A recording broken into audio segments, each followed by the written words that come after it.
कि क्रोध से हमारा मानसिक तनाव भी बहुत बढ़ता है। तो आपने कहा कि आपको पता होना चाहिए क्रोध कब करना चाहिए, किस टाइम पर करना चाहिए। पर जब मानसिक तनाव बढ़ जाता है तो हम अपने इमोशंस पर नियंत्रण कैसे लाएं? तो अपने इमोशंस पर नियंत्रण कैसा लाया जाए, वो मेरा सवाल ये है। बहुत बढ़िया। आप किसी भी चीज के लिए सीखते हो, आपने सब कुछ सीखा है, खाना बनाने से लेके बाल बनाने से लेकर के आपने हर एक चीज सीखी है। मेकअप करना भी आप सीखते हो, थोड़ा बहुत कपड़े पहनना, ड्रेसअप करना, एवरीथिंग आप सब कुछ सीखते हो। आप खुद को डील करना कभी क्यों नहीं सीखते? आप खुद को कैसे हम रखें, कैसे संभालें, ये कभी क्यों नहीं सीखते? आप पूरे घर को 2-4-10 महीने के लिए बंद कर दो तो घर क्या होगा? गंदा हो जाएगा, अंदर कूड़ा उड़ा इकट्ठा हो जाएगा। अगर साफ सफाई करते रहे तो वो स्वच्छ रहेगा। साफ सफाई करके आप एक डस्टबिन में डाल देते हो। आपके जीवन की डस्टबिन कहां है? कितने ऐसे लोग हैं जिनको आप कुछ भी बता सकती हो? कितने ऐसे लोग हैं जिनको आप हर बात रोज बता ही देते हो, सब बात कह लेते हो, और जहां आप कहते हो वो सच में डस्टबिन ही है।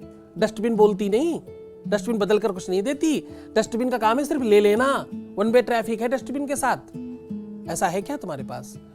क्रोध आपका बिगड़ता तब है, क्रोध आपका विस्फोटक तब होता है जब आप बहुत दिनों तक बहुत उसको डंप कर करके दबा दबा के रखते जाते हो। एक डस्टबिन में आप दुनिया भर के कूड़े डालो, केले के छिलके, सेब के छिलके, सब्जी के छिलके, ये वो उठा के सब कुछ रखते जाओ। 10-15 दिन, 20 दिन बाद, 25 दिन बाद जब वो सड़कर ब्लैक हो जाए, फिर उसमें कोई तुमको बोले कि अब इसमें से केले वाला निकालो, अब इसमें आम वाला छिलका निकालो, मिलेगा ही नहीं, सब ब्लैक हो चुका, सब सड़ गया, सब एक जैसा हो गया, कचड़े जैसा। अब उसमें से कुछ भी नहीं निकलेगा। तो क्रोध बिल्कुल ऐसा ही है। न मालूम क्या चीज पीछे सड़ रही थी जो उस रूप में निकलकर फट कर बाहर आ रही है। इसलिए शनै शनै धीरे धीरे अपने आप को खाली करते रहा करें। कोई ऐसी व्यवस्था बनाए, कोई ऐसा साधन बनाए जहां पर आप अपनी बात कह सकते हो, आप अपनी बात बोल सकते हो, आपको कोई सुनने वाला है। इससे बड़ा सुख नहीं है दुनिया में। आपको कोई सुन रहा है, इससे ज्यादा कुछ और नहीं चाहिए। आप क्या करते हो? आप सुनते हो ज्यादा। कैसे? मैं कह रहा हूं कि आप ज्यादा सुनते हो। कैसे? आज मेरे कहने से सांझ में अपने मोबाइल पे एक ऑप्शन है जिसमें आप स्क्रीन टाइम चेक कर सकते हो, कितनी देर आप स्क्रीन पर थे। वो आपको बताएगा आप कितना सुनते हो। लोगों की कुछ नहीं सुनते, आप दिन भर रील सुनते हो, आप दिन भर मोबाइल सुनते हो। इतना ज्यादा सुन रहे हो जो अंदर डंप हो रहा है। चाहिए था सुनाना, चाहिए था सफाई करना, आप बाहर का कूड़ा अंदर भर रहे हो। तो क्या होएगा? विस्फोट होएगा। जब भर जाएगा तो बाहर निकलेगा और गंदे रूप में निकलेगा, क्योंकि आपने सब डाला है उसके अंदर, अच्छा बुरा सब, जो कुछ देखते हो सब, मतलब सब। अब आप समझो सब का मतलब क्या होता है। You know very well. Youth को से ज्यादा किसको पता है? तुम्हारी एज वालों से ज्यादा किसको मालूम कि सबका मतलब क्या होता है? हाँ? तो जो डाला है वो निकलेगा एक दिन। जब निकलेगा तो लगेगा अरे यार ये सब कैसे हुआ, ये तो था ही नहीं, ये तो मेरे मन में ही नहीं था। तो वो तुमने भर के रखा है। गुरुजी कई बार कुछ लोगों के लिए कहते हैं कि अरे बड़ा भोला है, बड़ा ईमानदार है, जो होता है वो गुस्से में कह देता है। गुस्से वालों के लिए कुछ के लिए है और कुछ को गुस्सा जताना ही नहीं आता, तो वो अपने एक्शंस में कुछ करते हैं, मौन हो जाते हैं। तो गुस्से की अभिव्यक्ति को किस फॉर्म में लिया जाए? ईमानदारी है या जेन्युइन उसको माना जाए? देखिए, मैं ये बात आपको बहुत क्लियर कहूँ कि जो बहुत क्रोधी है और बहुत तत्कालिक रूप से आपको जवाब देता है, उससे अच्छा कोई होता नहीं। तीखी दवाइयां अच्छी तो नहीं लगती, पर होती आपके लिए बहुत अच्छी हैं। इस दुनिया को मीठा जहर पसंद है। यहां लोगों को स्वीट बोलते रहो, चाहे आप सत्यानाश कर दो, ऐसे लोग ही चाहिए।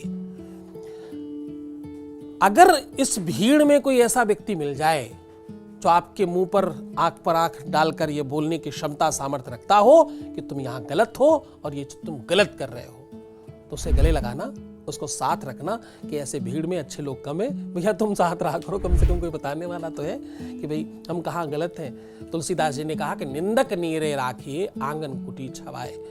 निंदा करने वाले, जो तुम्हारी बुराई तुम्हारे मुंह पर करने की सामर्थ्य रखते हो, क्षमता रखते हो, उनको जरूर अपने साथ रखें। क्रोध बहुत इनोसेंट मानस है। क्रोध बहुत रियलिटी और सच्चाई का प्रतीक है। क्रोध सदैव अपना परिचय आपको बेहतर रूप में देता है। क्रोध आपके अस्तित्व को, व्यक्तित्व को और आपकी सच्चाई को बाहर निकाल कर रखता है। दुनिया में किसी को जानना हो तो क्या करें? आग लगाए, थोड़ी सी क्रोध दे, वो क्रोध में पूरा उबल कर बाहर आएगा। पतीली में दूध कितना है, नीचे आग लगाते ही सारा बाहर आएगा, आपको दिख जाएगा कितना है। तो क्रोध सत्यता का, वास्तविकता का, रियलिटी का और आपके निजी अनुभव का स्वाभाविक दर्शन है। इसलिए क्रोधी लोग मुझे लगता है बहुत अच्छे होते हैं। डिजिटल क्रोध को किस तरह देखते हैं आजकल? तो आप जैसे अब फोटो आपने डाली, किसी ने गुस्से में कोई कमेंट कर दिया या आपने कुछ लिखा तो लोग गुस्सा करने बहुत आ जाते हैं। और धार्मिक क्रोध एक टर्म ये भी चलती है कि इनको किस तरह से देखते हैं? मुझे लगता है ये फ्रस्ट्रेशन है, ये क्रोध नहीं है। क्रोध सदैव पर्सनल होता है। क्रोध आपकी निजी व्यवस्था है। फ्रस्ट्रेशन आपने कहीं से कुछ सुना है, आपने किसी जानकारी के अभाव में या प्रभाव में कोई चीज पर कोई व्यक्तित्व या प्रतिक्रिया कर रहे हैं, ये मुझे लगता है कि थोड़ा दोषपूर्ण है और ये मूर्खता का दर्शन है। इससे आप ये जताते हो कि आप कुछ नहीं जानते। इससे क्या दर्शाते हो आप? जैसे ही नीचे कमेंट्स में लोग जो लिखते हैं, कमेंट किसके लिए लिख रहे हो? जिसको लिख रहे हो वो तो पढ़ेगा नहीं। अब मेरे स्वयं के कई लाख वीडियो इंटरनेट पे पड़े। अगर मैं रोज कमेंट्स पढ़ना शुरू करूं तो रोज का मुझे 45 घंटे चाहिए। तो रोज 45 घंटे एक दिन में तो होते भी नहीं है। तो अब इसके अभाव में मैं क्या करूंगा? मैं नहीं पढ़ूंगा। तो तुमने जिसके लिए लिखा वो तो पढ़ेगा नहीं। पढ़ेगा कौन? एक हम उम्र ने दूसरे हम उम्र से कोई बात कही, वो बुद्धिमान भी हो सकता है, मूर्ख भी हो सकता है। मूर्ख होने की संभावना ज्यादा है। एक मूर्ख ने दूसरे मूर्ख को कुछ समझाया और दूसरे मूर्ख ने दूसरे मूर्ख से कुछ सीख लिया। तो इससे कोई लाभ नहीं, इससे सिर्फ हानि है। इससे किसी प्रकार का लाभ नहीं होगा।